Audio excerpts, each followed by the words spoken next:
Good evening and welcome, and thank you for taking the time to look at this presentation tonight regarding the option subjects which your son is currently studying. I'm delighted to be able to speak with you tonight. Unfortunately, I haven't been able to meet you face to face again. We thought when we did this in September with our information nights that we would hopefully be having a face-to-face meeting, but that's not to be. So tonight I'm joined by Miss Sarah Spillane, our career guidance teacher, who's going to do the remaining of this presentation. If you have any questions regarding the presentation, please, there will be an information slide at the end. You can contact Miss Spillane either via email or through telephone if you want to make an appointment. So we're at the stage where your son has had 3 months just exploring what his 6 option subjects are like, and he now has to come to a point where he has to decide which of the 3 subjects he's not going to continue after Christmas. He has received today the sheet containing the 6 option subjects. Well, in actual fact, it has all 8 option subjects on it, but he has his 6 subjects on that. And what we're asking each student to do is not only identify the 1, 2, and 3 that they want to keep on, but we're also asking to identify a 4th, and that's really just a precaution in case we can't cater for all of his top 3 options. So it's important that he chooses a subject or subjects that he enjoys. He shouldn't be choosing them obviously because of who the teacher is teaching them, but it's what he feels he can learn from the subject and what he can contribute. So that's very, very important, not to choose the subject because of who's teaching it at the moment, because we can't guarantee that whoever he has in first year teaching that particular subject, it will be the same teacher in second year. So just to say to you that that form, the option form, has to be completed and returned to the school by December 8th. And that is to allow us the opportunity then to do up a timetable that will be in operation from the 6th of January in 2022. So instead of your son studying 13 subjects as he is at the moment, and that's excluding CSP, SPHE, PE and SONUS, his 13 subjects will be reduced to 10, and those are the 10 subjects that he will continue studying for the remaining of first year and then second year and third year. So as I said at the start, if you have any queries or you don't fully understand something, please contact Ms. Sarah Spillane, who's on this presentation here. Just a piece of information for you also, the 2 career guidance teachers, Ms. Spillane and Ms. Moran, will be visiting each of the first year classes, talking to them about the options and doing a similar presentation to what you're getting here tonight. So on that note, I'm going to leave you, and obviously if there's any questions that you want to ask me specifically, please feel free to email me at principal@thegreen.ie. But in the meantime, I'm going to hand you over now to Sarah, who will take you through the presentation. And just the one thing that you need to be aware of is that the options form has to be returned by December the 8th, and that's to facilitate the timetable to be rerun, incorporating the 10 subjects as opposed to 13. So I hope you enjoy the presentation, and I'll take this opportunity to wish you all as well a very happy Christmas, and thank you. Good night. Thank you, Ms. O'Callaghan. So I'm going to take you through our first year options presentation now. And as Ms. O'Callaghan said, if anybody has any questions after the presentation, please email myself or Ms. Moran. Our information is on the last slide, and we will have this presentation available to everybody on the school app after this evening. So in this presentation, we are going to give you an insight into the importance of subject choice. We're going to talk to you. Thank you, Ms. O'Callaghan. So I'm going to take you through our first year options presentation now. And as Ms. O'Callaghan said, if anybody has any questions after the presentation, please email myself or Ms. Moran. Our information is on the last slide, and we will have this presentation available to everybody on the school app after this evening. So in this presentation, we are going to give you an insight into the importance of subject choice. We're going to talk to you about the junior certificate and the actual subjects, and then we'll talk about the leaving certificate and the impact that the subjects chosen in first year will have on the leaving cert and beyond, and then we'll give some insight into how to help your son make the subject choice decision.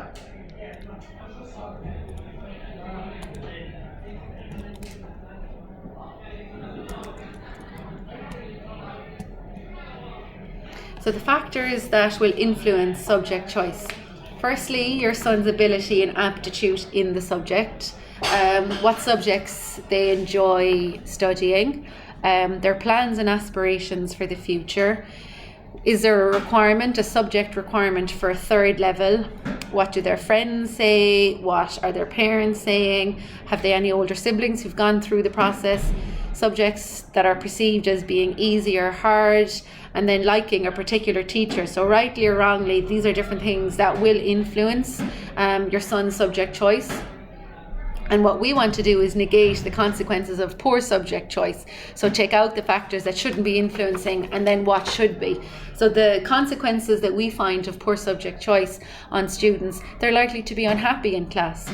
And this will then affect their motivation, their desire to participate in class and to study, and then that can lead to poor behaviour.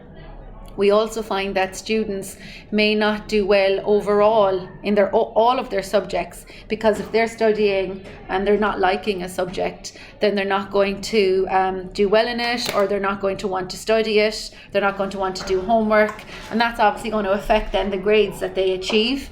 And then also by not choosing their subjects wisely, this could then affect the course or the college or the university that they would like to go to, because they mightn't have the courses necessary for the particular course or college that they'd like to get into.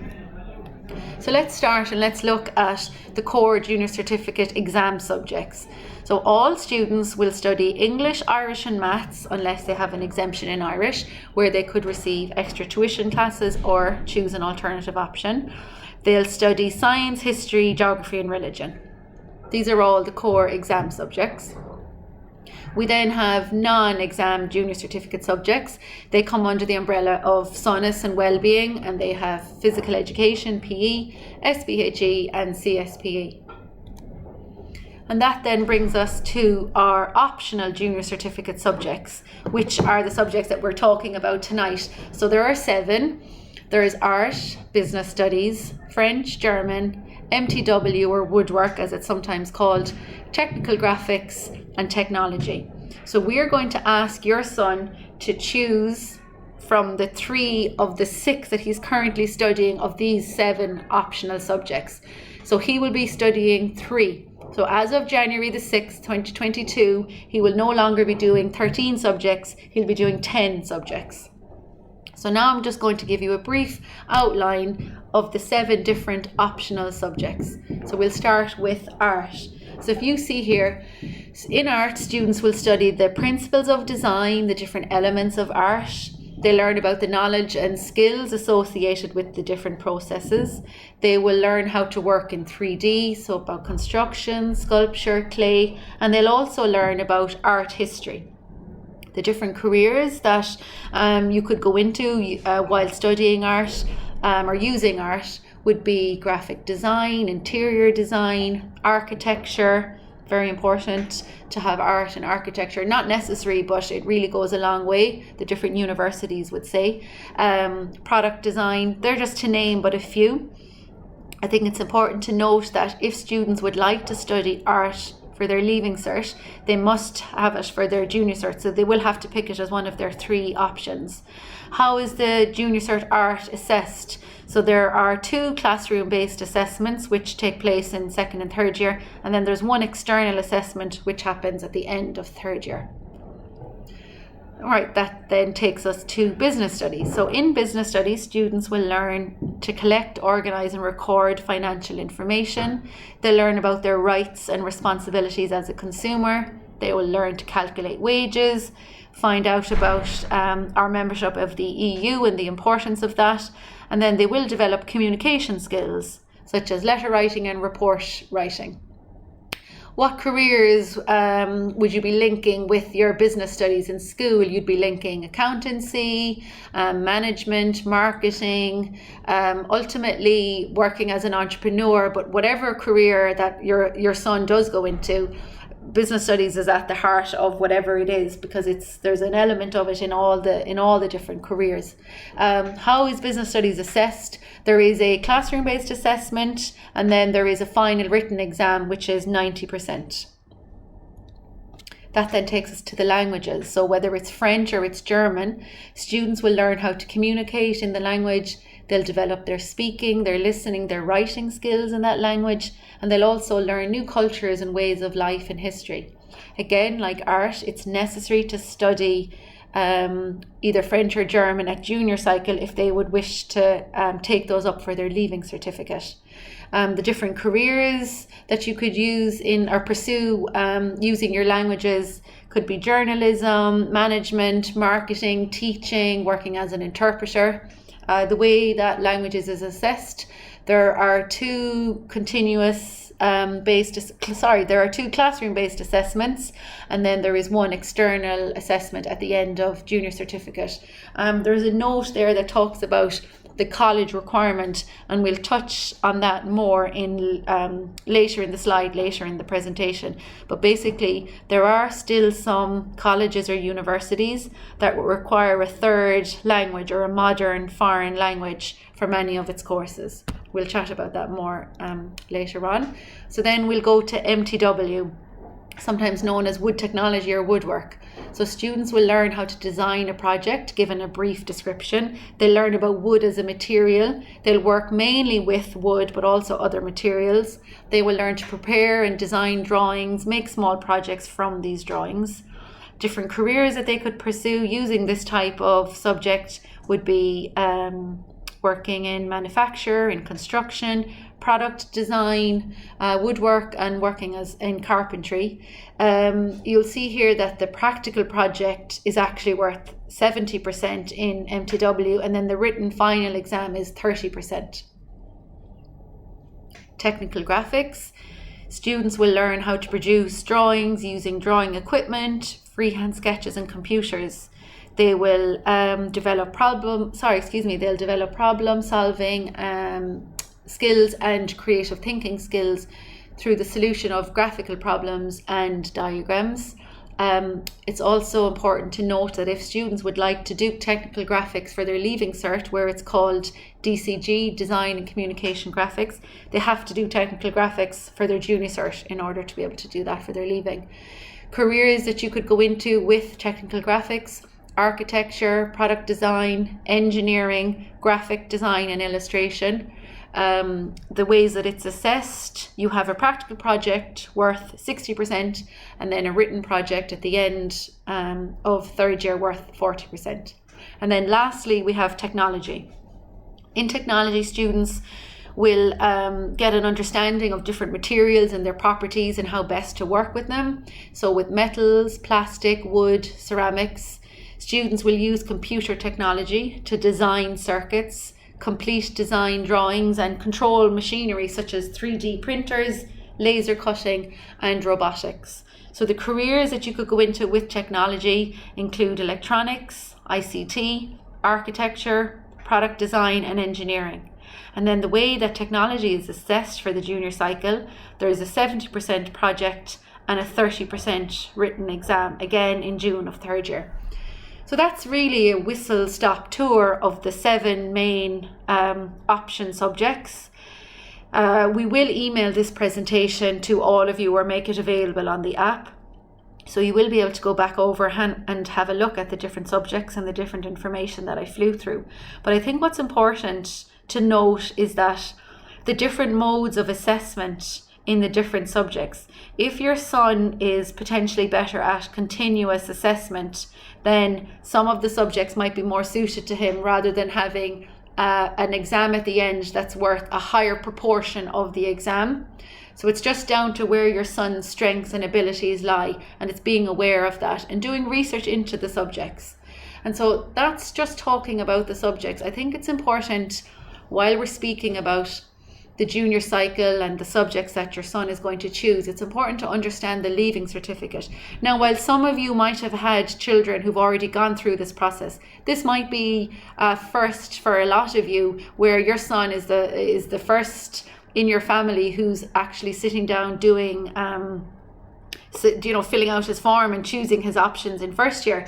So I think it's important that we just treat it that everybody is learning about it for the first time.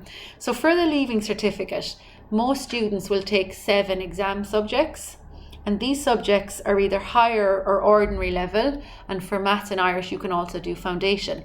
But why the junior cert is so important is because our 5th year class lists are drawn up and they're finalised using both the junior certificate mock exam results and the junior certificate itself, their results. And so students have to achieve a certain level in their subjects in their junior cert in order to be able to study those subjects at higher level for their leaving certificate. So if your son, while he has no control over his core junior cert subjects, so your English, your Irish, your maths, your science, your geography, your history, your religion, he can choose his top 3 subjects from his options and what he enjoys, what he's good at, and that's then going to lead him to do better in his junior cert in those subjects if he enjoys them, if he's good at them. And that's going to then impact what subjects he can choose for his leaving cert and how he gets on in those subjects in his junior cert and what level he can study at them in his leaving certificate. So again, his core subjects in his leaving certificate: English, Irish, maths. Obviously, if he's not doing Irish, if he's exempt from it, then he doesn't do it. He doesn't have a choice over his leaving certificate subjects. But look at the optional leaving certificate subjects that we offer here in the green. He can choose any 4 from this list of subjects. So looking at French and German, if he would like to study French and German for his leaving cert, like we already said, he must choose that now in first year so that he does it for junior cycle.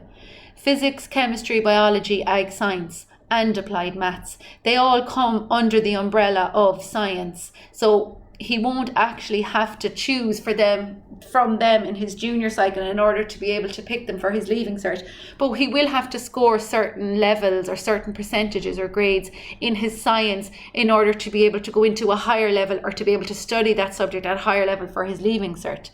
Again, business studies gets divided out into business, accounting, economics. We've got home economics, which we have paired up with presentation secondary school, which is offered. We've got art, which again must be studied at junior cycle if he wants to study it for his senior cycle. History and geography aren't one of the options. However, then we have PE, which is offered at as an exam subject for senior cycle now in the green. And then we have our technology, our construction and our DCG. So while some of those don't have to be studied at junior cycle to be taken up in senior cycle, the grades and the results that your son gets for his junior cycle or in his junior cert will then impact what he can do for his leaving cert. So it's really important that he's aware of that now. So what he studies in first year and the grades that he's getting in his junior cert, they will impact what he's able to do for his leaving cert, and that will then impact what courses he can do after his leaving cert, and that follows on here. So after his leaving cert, your son could go to university, he could go to the technological universities, which were formerly known as the ITs, he could do a PLC course, he could do an apprenticeship, he could go into the Defence Forces or the Garda Síochána, he could pursue one of the private colleges, or he could go straight into employment. Regardless of what he does do, there are ramifications from his leaving cert and the subjects that he's doing. So we want him to know now, and for you to know now, that in first year, what subjects he picks, it's really important that he's picking what he likes, what he's good at, and what's potentially going to have an impact going on to university. So if what your son does end up doing is going on to college or university or one of the technological universities, and while it might seem like it's really far away now that he's just filling out his first year subject options form, we have our 6th-year students who are now filling out their CAO forms online, and it goes just like that. It's like the blink of an eye. They go from being in 1st year to all of a sudden being in 6th year, and it's important that he's aware now in 1st year and that you're aware that if he does want to go on, as I said, to college, university, the TUs, yes, the points, we've all heard about the points. We all know that the points are important, and they'll decide what course he gets into. But there's also minimum entry requirements for different colleges and courses. And there are specific entry requirements for specific colleges and courses. So typically the one that is going to impact now when your son is trying to decide, does he choose a 3rd language or not? Some colleges do still require a 3rd language for some courses. So you've got your NUIs, so your University College Cork, your University College Dublin, your Maynooth University and NUI Galway. You've got your Royal College of Surgeons, St Angela's College in Sligo, the NCAD, the National College of Art and Design, and the Cadets and the Defence Forces. They require a 3rd language. So when we say 3rd language, so other than English and Irish, so either French or German, in order to be able to get into some courses in those colleges. So it's important that your son is aware of that. However, you've got also 3rd level colleges or universities that do not require a 3rd language. So University of Limerick, they require English and another language. Trinity College Dublin, they require any language other than English. The TUs or the ITs, it's English or Irish for entry purposes, and the same for DCU, English or Irish. So the reason that I'm going into that amount of detail is because there is a notion, and it's even written on the 1st year option form, which you'll see if your sons have shown it to you. We've given out that form to all the boys now in 1st year. You'll see on that form that there is a tick box where we want you to be aware of the consequences of your son not studying a European language for junior cycle. That is because there are still some universities that require a 3rd language. And if your son doesn't have that 3rd language, then he may not or won't be eligible for some courses in some colleges. So it is important to say that. So yes, if your son is enjoying the language, if he's good at it, then we say yes, it might be a good idea to keep it up, to keep his options open. But what we also need to say, and we would like to stress, is that if your son is not enjoying a language, so the English, or sorry, the French or the German, if he's not enjoying them, or if he's not good at them, if he's struggling in them, or if there are 3 other subjects that he absolutely loves, and if he knows that he wants to go into a career in science, technology, engineering, maths, those courses or these universities that you're looking at here on the screen in front of us, they do not require a modern foreign language. So there are still opportunities open to your son for really well and highly sought after courses in universities without that modern foreign language. If he wants to keep his options open because he doesn't know where he wants to go or what he wants to do, and if he's good at the language and enjoying it, yes, we'll say keep it. It's good to keep it, to keep the options open. However, and I'll reiterate, I've already said it, if he is struggling at the language, if he really doesn't like the language, if he has some idea around what it is that he'd like to do or where he'd like to go, then maybe come and speak to me or speak to Miss Moran, the other guidance counsellor. And we can advise him now, so that if he's not doing that language, there are still all these colleges in front of you, and all these different courses in the NUIs. They only require it for some and not all. It's quite technical, but I think it's important to know. We want to kind of alleviate the myth that you need a 3rd language to get to college. You don't. You need the 3rd language for some courses in some colleges, and you don't for many other colleges and many other courses. I think it's important to note here that for your son who might have an exemption in Irish, he can apply for an exemption to get into university or college. So he doesn't have to have, so you'll see there that in UL he needs English and another language. Well, if he's doing English and doesn't do Irish or another language because he has an exemption, then you can apply to that university for that exemption. So you can still get in. So you're not excluded from university if you're not doing Irish, if you're exempt. Right, so that then brings us to, how do you help your son choose? So you research, I suppose, and part of what we've just been talking about, that's all about researching, being aware, knowing what's out there. So review the junior certificate textbooks if you can get your hands on them. You can look online. You can look at past exam papers. Again, they're all online. Or look at some of the online resources. So we've listed some of the online resources there. So there are subject websites. So you've got curriculumonline.ie, education.ie and Skullnet. They basically go into, more detail around this, the earlier slides that we spoke about when I talked about art and business studies and the modern languages and the, technical graphics, the wood and the technology. Go into them if you want to read more about the subjects, the content, how they're assessed, what they're good for career-wise. And it's the same then with the career websites. You've got Careers Portal, Qualifax, CAO.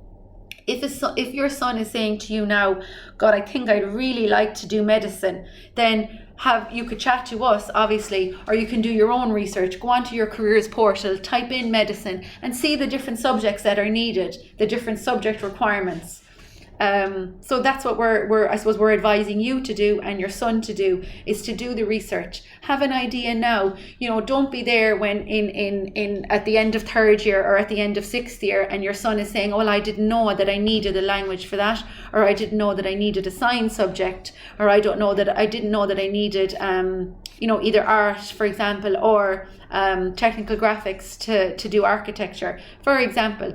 So that, be kind of be prepared now and do your research now, and so that your son's options will be kept open. And discuss with him. Get him to discuss with yourselves, with his subject teachers, with students that he might know in third year or second year or who've gone on, with ourselves, Miss Moran or myself.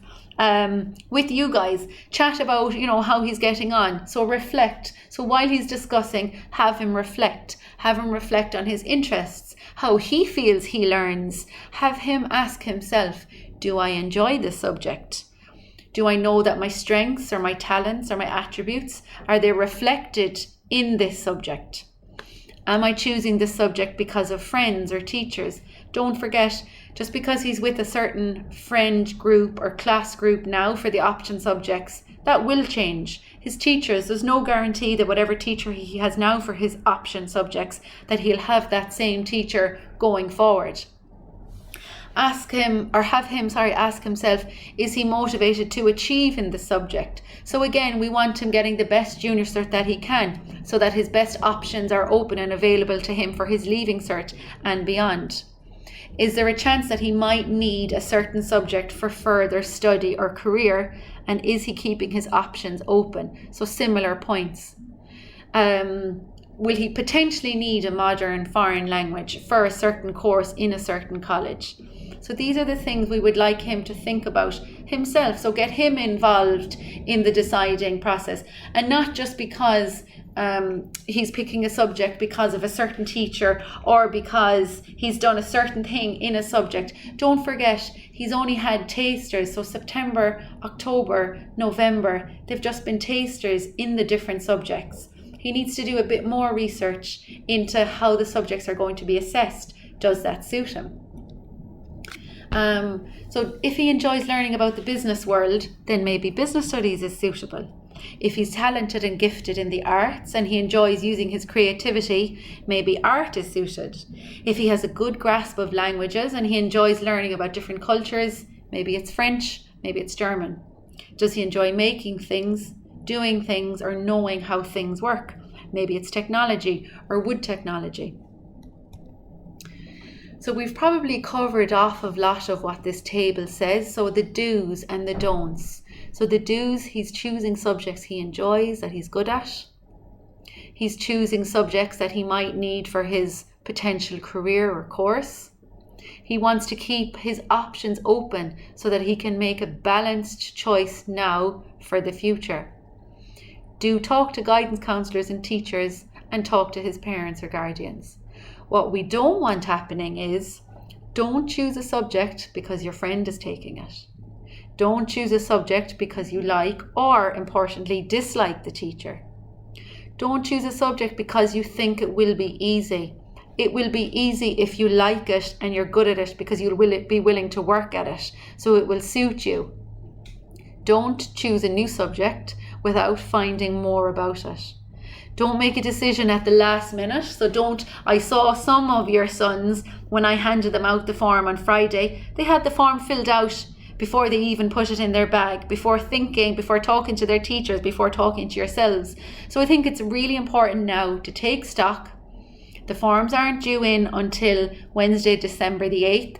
After listening to this presentation, your sons will all, like Miss O'Callaghan said, they'll all get a similar presentation like this from either Miss Moran or myself. So maybe spend the weekend talking about it. Go online, have a look at the different resources that I spoke about, so that your son isn't just choosing a subject because of his experience so far. Because don't forget, all these different subjects, they will get harder as he moves into second year and third year. And lastly, don't panic. So what have I here now? I have a copy of the actual option form that we have given out to all your sons. If he doesn't have it, or if he lost it, we have spares. So Miss Tobin has spares, I have spares, Miss Spillane, or Mr. Kennedy, who's in charge of the timetabling, he has some spares. So if the forms have been lost or misplaced, or if your son didn't get one because he was absent, he can either go to Miss Tobin, Mr. Kennedy, or myself, and we'll give him a spare one. So what does it say on the form? It reiterates about from the 6th of January 2022 onwards that students in first year, they'll only take 3 of the optional subjects, like we said. So they'll go from studying 13 to 10 subjects. How does one fill out the form?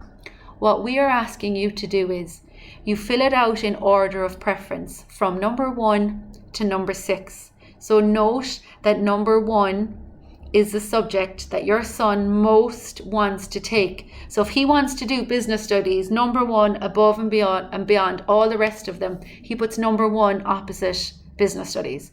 And then if number 2 is French, he'll write number 2 beside French. And then art is number 3. So that's 1, 2, and 3. Don't stop there. As Miss O'Callaghan said, the school does its utmost, and pretty much every year it's able to accommodate the number 1, 2, and 3 options. However, sometimes due to timetabling or an increased demand for a certain subject, your son may not be able to get his third option. And that is why we stress that number 4 is as important as number 3. Because if your son doesn't get his number 3 option, he will then get his number 4. While we're saying now that we're hoping that that won't happen, it might happen. So please don't send in any forms where he's just filled out 1, 2, and 3. Because if he doesn't get his third, he needs to have a number 4th option, like a fallback. We're really asking that that is hammered home, and that all the forms come in with 1, 2, 3, and 4. I've spoke to you briefly about the ticking of the box. So please tick the box to confirm that you're aware of the consequences of your son not studying a European language for junior cycle. We're asking you to be aware of that, so that you're just confirming that yes, you've spoken to your son. If he's not doing that language, that's fine. It's just that he's aware that there are some courses in some colleges that won't be available to him because he doesn't have that language. However, like we stressed and what we want to hammer home is that if he doesn't like the foreign language, if he's struggling in it, or if there's 3 other subjects that he really, really wants to do, then we would encourage that he does do that. But at the same time, if he isn't doing it and that he's just aware of the consequences of not doing it, and if you have any questions around that, or if you'd like any more information on it, or if your son would like to come and speak to me or Miss Moran, of course we can facilitate that. And then, like Miss O'Callaghan said, we would ask that the form be returned no later than Wednesday, December the 8th. Actually, that brings me to an important question that one of your sons asked me on Friday. Is it a first come, first served basis? So if your son was to have his form in tomorrow, completed, correctly signed, and the whole shebang, will he then get his first 3 choices sooner than someone who hands it in on Wednesday, December the 8th at 5 p.m? The answer is no. It's not first come, first served. We collate all of the information from all of the forms, but not until after Wednesday, December the 8th. So it's not about a first come, first served. We don't work off that premise. So that's the form that we would ask all the boys to have in by Wednesday, December the 8th. So that brings us to nearly the end of the presentation. We've covered off these points, but it's just important, I suppose, to reiterate that it's the top 3 subjects chosen from 7. But once again, we want you to have 1 to 4 to cover all options. We want every student to understand that they are a unique bundle of interests, abilities and aptitudes. So hence, they should choose their subjects based on these and not their current friendships. We want you and them to research, discuss and reflect. And it is important that students keep their options open if they're not sure. So our last slide, it's just giving the information there of Miss Moran or myself. So because this presentation has to be virtual, we're not able to allow to open the floor to ask questions, which would typically happen if it was a face-to-face information evening. So to overcome that, we want to make sure that you have Miss Moran's email address or my own. And if you do have a question on this, please send an email to Miss Moran or myself and include in it your son's name and his class, what your query is and your contact number. So some of the questions we might be able to just pick up the phone and answer them quickly, and then others we might need to send you an email with more detailed information. So we'll obviously deal with each question as it comes and in its own merit. But if you have a question based on what I said or what Miss O'Callaghan said, then please do contact us. You could call the school office number or you could send an email. Ideally it would be an email so that we could get through them, because there could be a whole host of questions. And that is my email address and Miss Moran, the other guidance counsellor's email address. So with that, I'd like to say thank you so much on behalf of Miss O'Callaghan, myself, Miss Moran, and Miss Tobin, the year head. It's a big decision, but it's one that can be decided on well with the research that we spoke about and the discussions and the reflecting. So have a lovely evening, and we look forward to speaking with you or seeing you all soon. Thank you so much.